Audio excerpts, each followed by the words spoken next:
ವಿಜಯಪುರ ಜಿಲ್ಲೆಯಲ್ಲಿ ಕೈಕೊರುವಂತಹ ಚಳಿಯ ಅಬ್ಬರ 10 ವರ್ಷಗಳಲ್ಲಿ ಎರಡನೇ ಬಾರಿ ಕನಿಷ್ಠ ತಾಪಮಾನ ದಾಖಲಾಗಿದೆ. ಗುಮ್ಮಟ ನಗರಿಯಲ್ಲಿ ಏಕಾಏಕಿ ತಾಪಮಾನ ಕುಸಿತವಾಗಿದೆ. ವಿಜಯಪುರ ಜಿಲ್ಲೆಯಲ್ಲಿ ಕೈಕೊರೆಯುವಂತಹ ಚಳಿಯ ಅಬ್ಬರ 10 ವರ್ಷಗಳಲ್ಲೇ ಎರಡನೇ ಬಾರಿ ಕನಿಷ್ಠ ತಾಪಮಾನ ದಾಖಲಾಗಿದೆ. ಗುಮ್ಮಟ ನಗರಿಯಲ್ಲಿ ಏಕಾಏಕಿ ತಾಪಮಾನ ಕುಸಿತವಾಗಿದೆ. ವಿಜಯಪುರದಲ್ಲಿ ಕೇವಲ 7 ಡಿಗ್ರಿಗೆ ಕುಸಿದಿದೆ ತಾಪಮಾನ. ಹವಾಮಾನ ಇಲಾಖೆಯಿಂದಾಗಿ ಹೈ ಅಲರ್ಟ್ ಘೋಷಣೆ ಮಾಡಲಾಗಿದೆ. ಉತ್ತರ ಕರ್ನಾಟಕದ ಜಿಲ್ಲೆಗಳಲ್ಲಿ ತಾಪಮಾನ ಕುಸಿತವಾಗಿದೆ.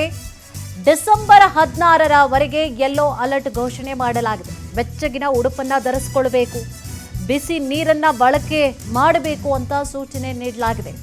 ಬೆಳಗಿನ ಜಾವ ಸಂಜೆ ವಾಕಿಂಗ್ ಮಾಡದಂತೆ ಸಲಹೆಯನ್ನ ಕೂಡ ನೀಡಲಾಗಿದೆ. ಯಾಕೆಂದರೆ ಹಾರ್ಟ್ ಅಟ್ಯಾಕ್ ಪ್ರಮಾಣ ಕೂಡ ಈ ಒಂದು ಸಂದರ್ಭದಲ್ಲಿ ಚಳಿ ಸಂದರ್ಭದಲ್ಲಿ ಆಗುವಂಥದ್ದು, ಸ್ಟ್ರೋಕ್ ಆಗುವಂತಹ ಸಾಧ್ಯತೆಗಳಿರುತ್ತೆ.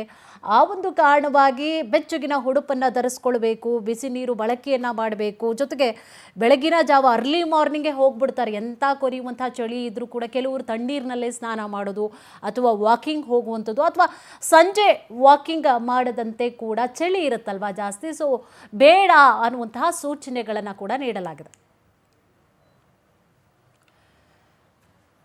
ಗಳಲ್ಲಿ ವಿಜಯಪುರದಲ್ಲಿ ಲೋಯೆಸ್ಟ್ ಟೆಂಪರೇಚರ್ ರೆಕಾರ್ಡ್ ಆಗಿರೋದು 2023ರಲ್ಲಿ 6.5 ಡಿಗ್ರಿ ಸೆಲ್ಸಿಯಸ್ ಅಷ್ಟು ಟೆಂಪರೇಚರ್ ರೆಕಾರ್ಡ್ ಆಗಿತ್ತು. ಅದಾದಮೇಲೆ ಈಗ 2025ರಲ್ಲಿ 7 ಡಿಗ್ರಿ ಸೆಲ್ಸಿಯಸ್ ಅಷ್ಟು ಕನಿಷ್ಠ ತಾಪಮಾನ ಅನ್ನೋದು ರೆಕಾರ್ಡ್ ಆಗಿದೆ. ಈ ಕನಿಷ್ಠ ತಾಪಮಾನ ಆಗ್ತಾ ಇರೋದಕ್ಕೆ ಮೂಲ ಕಾರಣ ಅಂದರೆ ಲಾನಿನ ಒಂದು ಈವೆಂಟ್ ಅನ್ನೋದು ಈ ಒಂದು ಲೋಯೆಸ್ಟ್ ಟೆಂಪರೇಚರ್ ರೆಕಾರ್ಡ್ ಆಗೋದಕ್ಕೆ ಕಾರಣ ಆಗ್ತಿದೆ. ಸಾಮಾನ್ಯವಾಗಿ ವಿಜಯಪುರದಲ್ಲಿ